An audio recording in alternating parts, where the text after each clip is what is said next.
Chers élèves, bonjour, je suis Ndjeko Skajbay, Patrice, professeur de français du secondaire.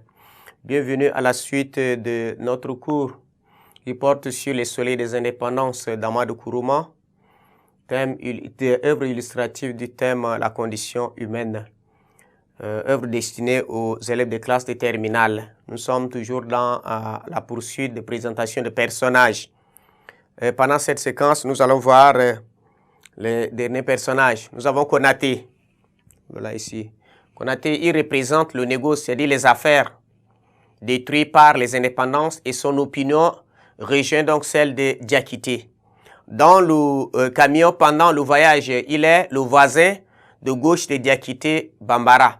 Donc il a aussi fui son pays pour sauvegarder ses intérêts financiers, car le changement des billets allait être catastrophique pour ses affaires.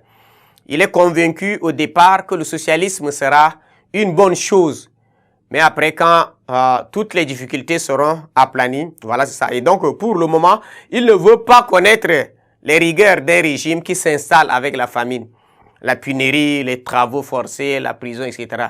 Et donc, 4 noms qui évoquent donc les réalités bien douloureuses. Voilà, nous avons là, c'est l'instabilité, la famine, la punairie, les travaux forcés, les prisons. Voilà ce qui est monnaie courante. Donc, Konaté les laisse aux autres, comme il leur laisse le soin de préparer un pays qui sera enfin à son goût. Donc c'est une attitude beaucoup plus égoïste que politique, à la différence de Diakité, Konaté. Konaté n'a jamais souffert du nouveau régime. Voilà ça. Il est donc hypocrite. Il va donc se donner de bonnes raisons pour pratiquer le trafic de devises et de contrebandes. Konaté est un pur produit de ces nouveaux régimes autoritaires, donc devenu marginal pour sauvegarder ses intérêts financiers. Il n'a aucune conscience politique. L'égoïsme seul le mène. Donc voilà, c'est le personnage. Ce personnage-là nous fait comprendre que le Nikinaï fait aussi fausse route. Il crée des déchus, d'honnêtes, de nombreuses personnes qui préfèrent donc s'exiler. Voilà, c'est ça. Nous avons Séri. Nous avons Séri ici, c'est originaire de la côte d'Ébène. C'est l'apprenti chauffeur de Ouedraogo, c'est-à-dire le patron de camion. Donc, il est passionné de la vitesse et de la prudence de son patron au volant, qui beaucoup plus l'énerve. Donc, depuis le départ, il n'avait cessé de s'agiter, de chanter et de protester. Lui, il n'est pas un échappé du socialisme. Il est content d'apprendre à son pays. Donc, c'est un citoyen moyen, type qui a trouvé une théorie expliquant les malheurs de son pays et qui l'expose longuement, si pondéré qu'il a peut-être raison. Voilà, c'est ça. Donc, cette théorie est très inquiétante. Séri est un xénophobe. Il n'admet pas que les étrangers viennent s'installer dans son pays.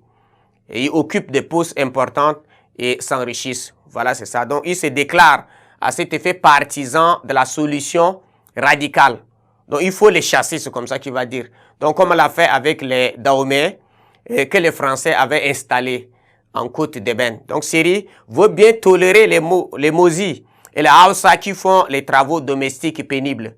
Mais il ne supporte pas les Nagos, c'est-à-dire qui arrivent les mains vides et finissent toujours par s'enrichir. Donc, par son attitude, Séri représente ceux qui ne supportent pas la réussite des autres et qui l'accusent de tous les maux, alors qu'ils auraient dû chercher les causes réelles de leur propre échec pour y remédier.